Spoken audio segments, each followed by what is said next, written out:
Hello प्यारे बच्चों, कैसे हो आप सब। मैं आशा करता हूँ आप लोग अच्छे होंगे, स्वस्थ होंगे और सुरक्षित होंगे।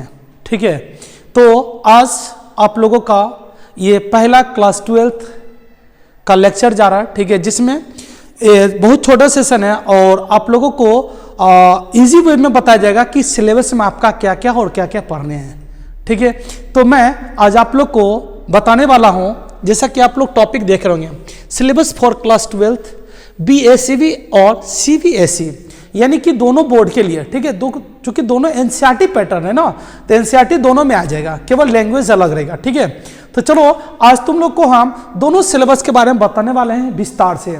तो जो बच्चे फर्स्ट टाइम हो, ठीक है, वॉच कर रहे हो, कंटिन्यू रहो। आज छोटा सेशन है और कोशिश करो लास्ट तक रहोगे तो आपको ज़्यादा समझ में आएगा। ठीक है, चलोगे 5 से 10 मिनट का ये सेशन रहेगा। तो आज आप लोगों को हम 12th क्लास के सिलेबस के बारे में विस्तार से बताते हैं। चलेंगे तो, और आपका ग्लोरियस परिवार में स्वागत है, खूबसूरत सा परिवार।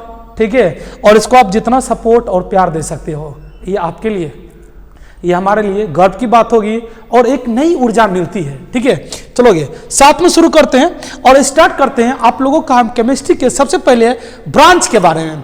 जब आपका लेवल बढ़ता है ना, तो याद रखिएगा किताब के ब्रांच भी का भी लेवल बढ़ जाता है ना। जब आप क्लास 10 में थे तो साइंस 2 पार्ट में पढ़े थे, पार्ट 1 पार्ट 2। जो बच्चे 10th पास करके आए हैं, पार्ट 1 में आप फिजिक्स पढ़े थे और केमिस्ट्री पढ़े थे, और पार्ट 2 में आप लोग बायोलॉजी पढ़े थे। नहीं, तो यहां पर भी आपका सेम टू सेम कंडीशन रहेगा। ठीक है, तो यहां पर देखेंगे, वहां पर आप साइंस के 3 पार्ट पढ़े थे, फिजिक्स, केमिस्ट्री और बायोलॉजी। केमिस्ट्री अलग, फिजिक्स अलग, बायोलॉजी अलग, 3 पार्ट पढ़े थे। यहां पर देखिए ब्रांच अलग हो गया केमिस्ट्री का, यहां पर ब्रांच अलग अलग हो गया। अब कितने ब्रांच है आप लोग देख के बताइए, कितने ब्रांच है, देखो बोलो। फिजिकल केमिस्ट्री भौतिक रसायन पहला ब्रांच है, दूसरा इनऑर्गेनिक केमिस्ट्री ये दूसरा ब्रांच है, तीसरा ऑर्गेनिक केमिस्ट्री। अब बताओ केमिस्ट्री के टोटल ब्रांच प्लस 2 में कितने हैं? 3 ब्रांच है प्यारे बच्चों, याद रखना, एक फिजिकल, एक इनऑर्गेनिक, तीसरा ऑर्गेनिक ब्रांच। अब बात करेंगे जो क्लास 12th में बच्चे हैं, सवाल कैसे रहता है। फिजिकल केमिस्ट्री की बात करें, बिहार बोर्ड वाले याद रखिएगा लगभग 20 से 22 नंबर का सवाल रहता है फिजिकल केमिस्ट्री से। ये एग्रीगेट एक डाटा लिया गया, अप्रॉक्स डाटा लिया गया, इसकी कुछ जो वैल्यू वो बढ़ भी सकती है घट भी सकती है, याद रखिएगा। ठीक है, कुछ साल क्या होता है ज्यादा फिजिकल से उठा लेता है, कुछ साल क्या होता है कुछ ज्यादा इनऑर्गेनिक से, कुछ ऑर्गेनिक से, इस तरह की इसका रैंडमली चलते रहता है। एक एवरेज है ये 22 से 25 नंबर के बिटवीन रहेगा। अब दूसरा बात करेंगे इनऑर्गेनिक केमिस्ट्री, इसमें लगभग 18 से 22 नंबर के सवाल पूछे जाते हैं। अब कौन चैप्टर इंपॉर्टेंट है आप लोग को अभी तुरंत बताने वाले, पहले ब्रांच को समझ लीजिए और किस ब्रांच से कितने मार्क्स आते हैं इसके बारे में बता रहे हैं। अब देखेंगे ऑर्गेनिक केमिस्ट्री 20 से 23 नंबर का पूछा जाता है। अब टोटल बात करेंगे तो ये आपका 70 नंबर का थ्योरी पूछा जाता है। ठीक है, 70 नंबर यानी 70 मार्क्स का थ्योरी पूछा जाता है। और ये केमिस्ट्री के 3 ब्रांच कौन कौन से है अब आप लोग फटाफट समझ गए होंगे। ठीक है, कमेंट सेक्शन बता दीजिए। और किससे कितना नंबर का रहता है, ये एक लगभग वैल्यू दिया गया, डाटा दिया गया है, और इसके अकॉर्डिंग आप लोग को फोकस करना है, यानी कि तीनों पर वेट आपको बराबर डालना है। ठीक है, बराबर। चलो अब बात करेंगे ब्रांच ऑफ केमिस्ट्री हो गया। तो अब देखेंगे ये केमिस्ट्री, जैसे हम लोग साइंस क्लास 10 में पढ़े थे कि पार्ट 1 में 2 ठो ब्रांच आ जाते हैं और पार्ट 2 में 1 ठो एक्स्ट्रा रहता है, पार्ट 2 में अलग ही 1 ठो रहता है। उसी तरह से यहाँ पर भी देखेंगे केमिस्ट्री के बुक को 2 पार्ट में डिवाइड किया गया है, जिसको हम लोग बोलते हैं पार्ट 1 और एक को बोलते हैं पार्ट 2। ठीक है, अब देखिए ब्रांच अलग है, किताब का पार्ट अलग है। यहाँ पर हम क्या लिखे, केमिस्ट्री बुक पार्ट, यानी केमिस्ट्री बुक के भाग, इसके 2 भाग होंगे, एक भाग 1 होगा, एक भाग 2 होगा, यानी कि यहाँ पर केमिस्ट्री को 2 बराबर भाग में डिवाइड किया गया है। ठीक है, ब्रांच अलग है और ये भाग अलग है, याद रखिएगा। ठीक है, अब एनसीईआरटी के अकॉर्डिंग बता रहे हैं। इसमें पार्ट 1 बात करेंगे तो पार्ट 1 में केमिस्ट्री के 2 ब्रांच आपको देखने के लिए मिलेगा। ठीक है, पार्ट 1 बात करेंगे केमिस्ट्री के 2 ब्रांच देखने के लिए मिलेगा। कौन कौन से ब्रांच होंगे देखो, अभी तुरंत आप लोग को बताए थे केमिस्ट्री के 3 ब्रांच, पार्ट 1 में 2 ठो ब्रांच।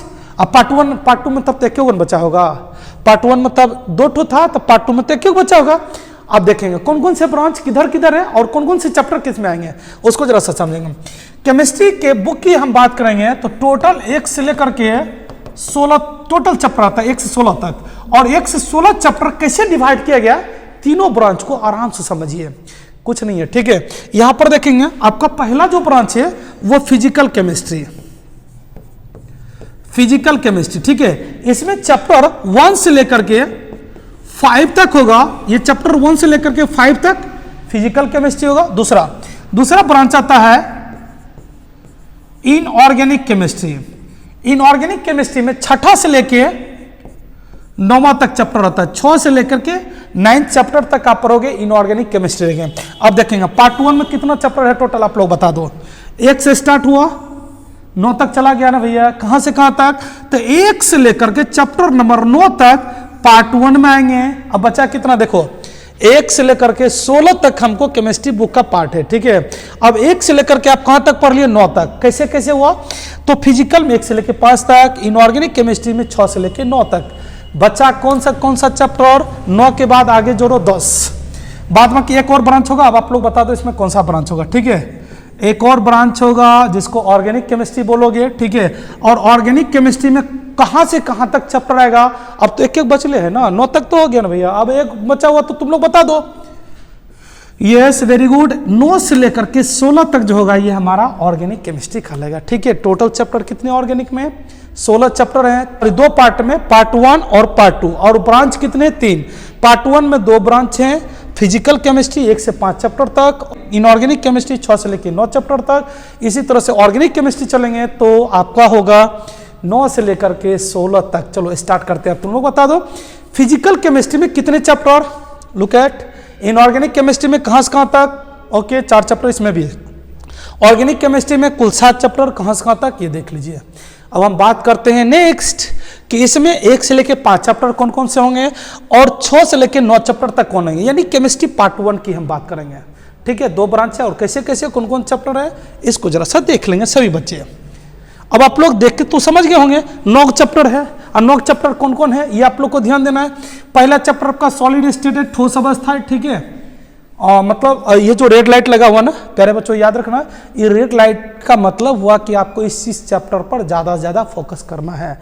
फोकस सभी पे बराबर करना है लेकिन इस सब पर कुछ ज्यादा ही करना है, ठीक है। सॉलिड स्टेट, उसके बाद दूसरा चैप्टर आपका क्या है, सॉल्यूशन, रेड लाइट है ना, समझ में, ये आपको बहुत इंपॉर्टेंट है ये। अब देखेंगे इलेक्ट्रोकेमिस्ट्री, फिजिक्स का कई सारा पॉइंट इसमें आपको देखने के लिए मिलेगा, ठीक है। लेकिन इसमें जो माध्यम लेंगे तार नहीं लेंगे, इसमें माध्यम विलयन लेंगे, आयनिक विलयन जैसे NaCl अर्थिंग पर फेंकते हैं ना आपका वोल्टेज बढ़ता है, तो ये सब आयनिक विलयन के बारे में इसमें दिया रहेगा। अब देखें केमिकल काइनेटिक्स, ये भी इंपॉर्टेंट है। केमिस्ट्री में हम जितने भी रिएक्शन देखते हैं ये सभी रिएक्शन किसके अंतर्गत और कौन से कोटि के होते हैं हम लोग इसमें पढ़ते हैं केमिकल काइनेटिक्स में, जो चैप्टर में विस्तार से होगा। देखिए 4 चैप्टर हो गया। 5वां चैप्टर का सरफेस केमिस्ट्री। अब आप लोग को अभी तुरंत बताना है फिजिकल केमिस्ट्री कहां से कहां तक, 1 से लेकर के 5 तक, 1 से लेकर के 5 तक, तो 1 से लेकर के 5 तक तो चलते हैं। 1 से लेकर के 5 तक जो है आपका ये कौन सा ब्रांच हो जाएगा, आपका फिजिकल केमिस्ट्री का ब्रांच हो जाएगा, ठीक है। सबको समझ में आ गया होगा। अब चलेंगे छठा चैप्टर जो क्लास 10 में भी पढ़ोगे, इसमें आप लोग को एल्यूमिनियम का आइसोलेशन पढ़े होंगे, एल्यूमिनियम के निष्कर्षण पढ़े होंगे, नहीं लोहा का भी निष्कर्षण पढ़े होंगे, तो क्लास 10 का ही, लेकिन इसका केमिकल प्रोसेस कुछ अलग होते हैं, उससे थोड़ा सा अलग होते हैं, रहता वही चीज है सब कुछ, ठीक है। अब देखेंगे यहाँ पर general principles and processes of isolation of elements, ये आपको छठा चैप्टर, तत्वों के निष्कर्षण के सिद्धांत एवं प्रक्रम, ये छठा चैप्टर है। 7वां चैप्टर, ये कौन सा छठा, 7वां है द पी ब्लॉक एलिमेंट। आप लोग ब्लॉक 4 को पढ़ते हैं, S block, P block, D block, F block, ये 4 ब्लॉक में सारे तत्व को डिवाइड किया गया है। S ब्लॉक आपका केवल धातु है और P ब्लॉक में भी केवल धातु बोला, वर्ग नंबर 13, वर्ग नंबर 14, ये क्लास 11 में है। वर्ग नंबर 15 की बात करते हैं, 15 से लेकर के वर्ग नंबर 15 से लेकर के वर्ग नंबर 18 तक 3 तरह के इसमें तत्व आते हैं। मेटल आते हैं, ओके, नॉन मेटल आते हैं, ओके, और तीसरा मेटल वाइड, ये तीनों धातु अधातु उपधातु। इसलिए इसके एक तत्व के बारे में पढ़ेंगे तो दूसरा का गुण अलग होगा, क्या कि एक मेटल होगा, दूसरा नॉन मेटल होगा, तीसरा मेटल वाइड हो जाएगा, उपधातु हो जाएगा, तो तीनों का गुण अलग अलग होता है, इसलिए इसमें थोड़ा टाइम लगेगा। बाद में कि इसे क्वेश्चन नहीं ज्यादा रहता है क्योंकि 3 तरह के अलग अलग तत्व होते हैं। अब D and F block element, D F and F block element काफी छोटा चैप्टर है कि इसमें दोनों में केवल धातु ही रहता है, डी में भी केवल धातु रहता है, एफ में भी केवल धातु रहता है। और धातु को अम्ल से मिला देंगे तो हाइड्रोजन गैस निकलेगा, ये तो सभी बच्चे जानते हैं। तो किसी एक का गुण पढ़ेंगे, बाद बाकी का गुण ऑटोमेटिकली पता चल जाता है, केमिकल प्रॉपर्टीज। चलेंगे, तो ये हो गया हमारा D and F block element. अब तुम लोग बता दो कौन कौन चैप्टर देख लिया अभी इनऑर्गेनिक केमिस्ट्री में, छठा, सातवां या आठवां।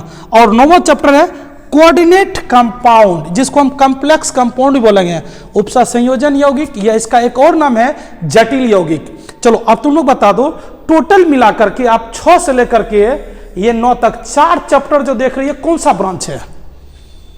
Okay, very good. Inorganic chemistry सबको समझ में आ गया होगा, ये आपका इनऑर्गेनिक केमिस्ट्री है, ठीक है। फिजिकल केमिस्ट्री कहां से कहां तक? 1 से लेकर के 5 तक। क्लियर? ये केमिस्ट्री का कौन सा पार्ट होगा? पार्ट 1। अब देखोगे ऐसा नहीं कि हम पार्ट 1 स्टार्ट करेंगे सॉलिड स्टेट और जाके तू लोग खोजने लगना पार्ट 2 बुक में, नहीं मिलेगा प्यारे बच्चों।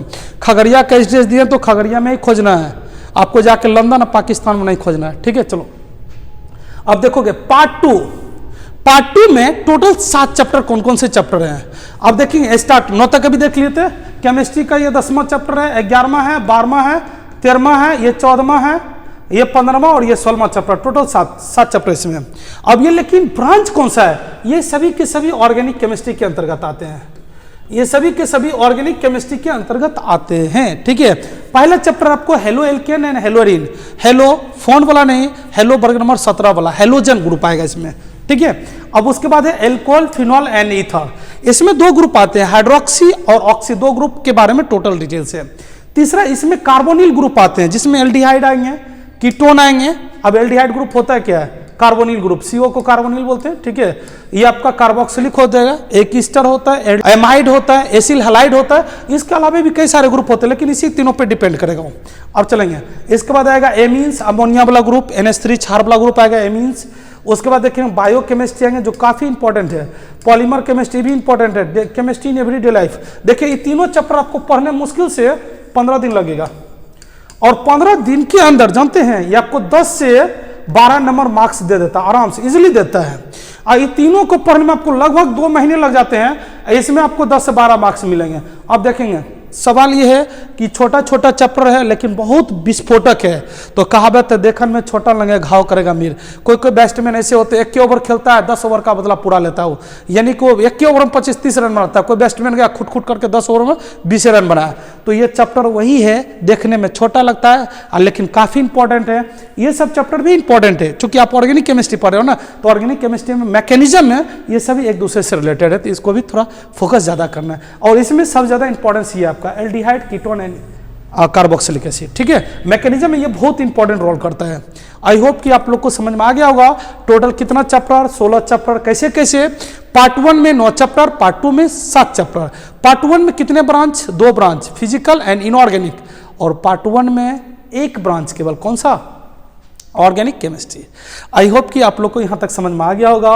अब देखो प्यारे बच्चों, कैसे एग्जाम में पूछा जाता है, दोनों में, बिहार बोर्ड में भी और CBSE बोर्ड में भी, दोनों के लिए मैं आपको थोड़ा सा विस्तार करके बता दे रहा हूं। मैंने कहा छोटा सेशन है, ठीक है, ज़्यादा टाइम नहीं लगेगा, बस ये लास्ट आपका स्टेप चल रहा है, ठीक है। देखोगे मैं इसको 2 पार्ट में डिवाइड करता हूं, चूंकि दोनों के लिए अलग अलग बता रहे हैं। कौन कौन से? पहले देख लेंगे CBSE वाले, उसके बाद देख लेंगे बिहार बोर्ड वाले भी, और अदर बोर्ड में भी एक कंडीशन हो सकता है, ठीक है, लेकिन मैक्सिमम फॉलो करता है CBSE बोर्ड ही, तो इसको भी जरा सा आप लोग देख लेंगे। बात करते बोर्ड कोई भी हो, वो प्रैक्टिकल आपका पूछता ही है। प्रैक्टिकल जिसमें 30 नंबर का रहता है, बिहार बोर्ड में भी वही कंडीशन है। अभी तक देखिए दोनों में सेम टू सेम है, 30-30 नंबर दोनों में है। बिहार बोर्ड में भी 30 नंबर का है और CBSE बोर्ड में भी 30 नंबर का प्रैक्टिकल है। और प्रैक्टिकल याद रखिएगा, आप लोगों को कराया जाएगा, सिखाया जाएगा, या उसके एक्टिविटी के आधार पर लिखा जाता है, नंबर दिया जाता है। अब देखिए प्रैक्टिकल के बाद आ जाता है आपका थ्योरी वाला पोर्शन। थ्योरी देखेंगे, इसका भी 70 नंबर का, ठीक है, और इसका भी थ्योरी 70 नंबर का। इसी में मार्किंग होता है, और इसी में बहुत सारे बच्चे क्या होते हैं ना कि इधर उधर होकर लटक उटक जाते हैं। तो देखेंगे बहुत इजी है, ठीक है, ऐसा कुछ नहीं है जैसा आप लोग सोच रहे होंगे, बहुत ही सिंपल है। अब बात करेंगे थ्योरी में कैसे कैसे 70 नंबर आएगा। इसमें टोटल नंबर ऑफ क्वेश्चन इसमें 37 रहता है CBSE वाले में।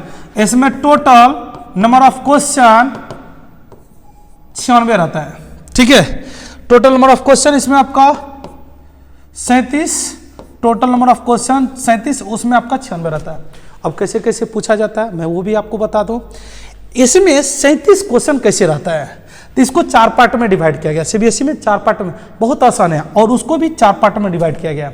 तो कैसे जरा सा देखेंगे। इसको पहला डिवाइड किया गया वेरी शॉर्ट। वेरी शॉर्ट मतलब इतना शॉर्ट रहेगा जिसका आंसर आप एक शब्द में भी लिख सकते हैं, इतना शॉर्ट रहेगा। ठीक है, और ऐसे से क्वेश्चन ये 20 को देता है, 20 × 1, कुल मिला के ये 20 नंबर इसको आ जाता है आराम से, कुछ नहीं है। अब दूसरा देखिए क्या कहता है, उसके बाद दूसरा रहता है शॉर्ट। या तो इसको 1 लाइन या 2 लाइन लिखना पड़ता है, इसमें इससे ज्यादा नहीं लिखना पड़ता है। और इस ये क्वेश्चन ऐसे से 7 रहते हैं, तो 7 × 2, तो 7 दूनी कितना 14। अभी तक इसको 34 नंबर आ चुका है। ठीक है, 34 नंबर का सवाल पूछ चुका है थ्योरी में, और प्रैक्टिकल में 30 नंबर याद रखेगा। 70 में बचा कितना, 36 बचा हुआ। देखिए 36 कैसे पूछा जाता है। उसके बाद इसका आता है लॉन्ग का सवाल। ठीक है, अब देखिए 27 क्वेश्चन हो गया। लॉन्ग का सवाल 7 को रहता है, और 7 में आपको 3-3 नंबर का रहता है, तो 7 या 21। ठीक है, उसके बाद इसका वेरी लॉन्ग रहता है, जिसमें हो सकता है इसमें 1 पैराग्राफ लिखने के लिए मिला, तो इसमें 2-3 पैराग्राफ लिखने के लिए मिलेगा। क्योंकि ये 3 क्वेश्चन रहता है और 5 नंबर का रहता है, 15। अब यहां देखिए 34, 21, 55 हो गया। 55 + 15 टोटल मार्क्स आपका ये 70 हो गया। ठीक है, इसी तरह से चलते बिहार बोर्ड वाले में। अब देखिए बिहार बोर्ड में इससे आसान है या भारी है, ये आप लोग को सोच समझ करके कमेंट सेक्शन में जवाब देना है। बिहार बोर्ड वाले ने क्या किया कि पैटर्न को थोड़ा इजी बना दिया, लेकिन पैटर्न को इजी बनाने के साथ साथ लेंदी भी बना दिया। कैसे देखेंगे, 2 टाइप में सबसे पहले डिवाइड कर दिया। पहला तो ये कह दिया कि ऑब्जेक्टिव तुम अलग दे दो। ठीक है, OMR शीट आपको मिलेगा जिसमें 70 क्वेश्चन रहेगा। 96 में से 70 क्वेश्चन में से जवाब आपको सबका 85% देना है। तो 70 का 50% निकाल लीजिए, मतलब आधा कर दीजिए। 35 क्वेश्चन आपको बनाना, 35 क्वेश्चन और 1-1 नंबर का टोटल आपको 35 नंबर। अब देखिए लेंदी इसलिए क्योंकि दुगुना दे दिया है। अब दुगुना दे दिया तो आपको जो क्वेश्चन नहीं बना अगला क्वेश्चन खोजिएगा, तीसरा क्वेश्चन खोजिएगा, चौथा क्वेश्चन खोजिएगा। ये लेंदी इसलिए नहीं है कि आप जो नहीं जानते वो नहीं बनाइएगा, लेकिन थोड़ा सा पावर लगे तो ऑब्जेक्टिव टाइप से भी इजी रहता है। थोड़ा सा प्रेशर लगाइए, एक शब्द में बन जाएगा, ये 1 लाइन बन जाएगा। तो ये थोड़ा सा यहाँ की तुलना में देखेंगे, इसका थोड़ा सा लेंदी प्रोसेस हम इसलिए बोले, इसमें टाइम आपको लगेगा, क्योंकि एक क्वेश्चन नहीं बनेगा तो दूसरा खोजोगे, तीसरा खोजोगे, और कंफ्यूजन में भी रहोगे क्योंकि ऑप्शन 4 दिया रहेगा। ठीक है, चलो अब देखते हैं। ऑब्जेक्टिव भी हो गया। ठीक है, जो बच्चे कंफर्म है उसको इससे ज्यादा ये आसान लगता होगा, और जो बच्चे कंफर्म नहीं रहेंगे उसको ये आसान लगता होगा। अब दोनों में डिवाइड कर लीजिए आप लोग खुद में। ऑब्जेक्टिव की कहानी खत्म। अब इसका देखिए सब्जेक्टिव रहता है। ठीक है, अब इसका देखिए सब्जेक्टिव 2 टाइप से पूछा जाता है। सब्जेक्टिव 2 टाइप से कैसे, एक रहेगा आपको शॉर्ट, शॉर्ट में दोनों शॉर्ट हो सकता है, वेरी शॉर्ट भी हो सकता है, शॉर्ट भी इसमें हो सकता है। शॉर्ट क्वेश्चन की हम बात करेंगे तो टोटल इसका 20 क्वेश्चन रहता है शॉर्ट। ठीक है, देखिए ऑब्जेक्टिव 70 था, जवाब इसको 85% देना पड़ा, इसमें भी 50% ही इसको जवाब देना है, यानी कि टोटल मिला करके 10 क्वेश्चन बनाना और 2 नंबर का। ठीक है, तो इसको हो गया 20। अब देखेंगे यहां तक, इसको आने में यहां तक थोड़ा इसको बहुत ज्यादा लिखना पड़ गया था, और यहां तक आया था तब इसका 55 हुआ था। यहां से देखिए यहां तक धड़धड़ा का आ गया, इसका 55 हो गया। ये लिखा यहां तक मैं को लेने है 35 आ गया, इस बेचारा को थोड़ा यहां लिखना पड़ गया, तब इसको 34 नंबर है, पैरेलल है। ठीक है, अब देखिए लिखना कहां से पड़ रहा है, इसको सब्जेक्ट में यहां से, उसको शॉर्ट से लिखना पड़ रहा, और इसको कहां लिखना पड़ रहा, थोड़ा सा रगड़ के इसको लिखना पड़ रहा लॉन्ग में। 7 लॉन्ग है और ये 3 नंबर का 21 नंबर रहता है। इसमें देखेंगे शॉर्ट है, इसमें 1 लाइन या 1 पैराग्राफ लिखना पड़ेगा, जिसमें 2 नंबर के रहेंगे और 10 सवाल बनाने 20 में से, 10 दूनी 20। अब इसका लॉन्ग रहेगा, लॉन्ग या तो 1 पैराग्राफ करेगा या 2-3 पैराग्राफ का भी हो सकता है। ठीक है, लॉन्ग क्वेश्चन इसका टोटल बात करते हैं तो 6 रहता है। ठीक है, लॉन्ग क्वेश्चन इसका हम बात करते हैं टोटल कितना, 6 सवाल, जवाब 50%, इसका क्या गो कितना देना पड़ेगा बता दो, 50%। कितने क्वेश्चन का जवाब बच्चे को देना है, 3 क्वेश्चन, और 3 क्वेश्चन 5 नंबर का रहता है, तो 5 से कितना 15। अब सबको जोड़ लो, 35 जोड़ लो, 20 जोड़ लो, 15 जोड़ लो, कुल मिलाकर के ये 70 नंबर इसका FM होता है, फुल मार्क्स। ठीक है, तो बहुत आसान है, आप लोग से समझ गए होंगे किस तरह से दोनों पूछा जाता है। ठीक है, तो आप लोगों को कौन बढ़िया लगता है आप कमेंट सेक्शन में जरूर बताएंगे। ठीक है, अब देखेंगे लास्ट, आप लोगों को क्लास 12th की तैयारी करें तो सबसे पहले आप अपना गोल बना लें। एक टारगेट बना लेंगे तो आपको तैयारी करने में मजा आएगा, और एक रूटीन के हिसाब चलेंगे तो ये गोल आपको फाइट करने में कहीं कोई दिक्कत नहीं होगा, आराम से कर सकते हैं। अब देखेंगे कुछ ऐसे फैक्टर होंगे जो हो सकता है टारगेट चुन लिए और कुछ आदमी कहेंगे ये तुमसे नहीं हो पाएगा, तो याद रखिए वो आप ही से हो पाएगा, ऐसा आप लोग को जवाब देना है। जिस दिन आप ऊंचा चढ़ जाइएगा, जो बोल रहा था नहीं हो पाएगा वो आपसे ऑटोमेटिकली नीचे हो जाएगा। जिस दिन इसको आप फाइट कर लीजिएगा उस दिन आप विनर बन जाइएगा। कैसा लगा आज का सेशन आप कमेंट सेक्शन में जरूर बताइएगा, ठीक है। और यहाँ तक कंटिन्यू देखने के लिए जीसीसी परिवार की ओर से बहुत बहुत धन्यवाद आप लोगों का। मिलते हैं नेक्स्ट वीडियो में। वीडियो अच्छा लगे तो लाइक शेयर और सब्सक्राइब चैनल को जरूर करें। Thank you.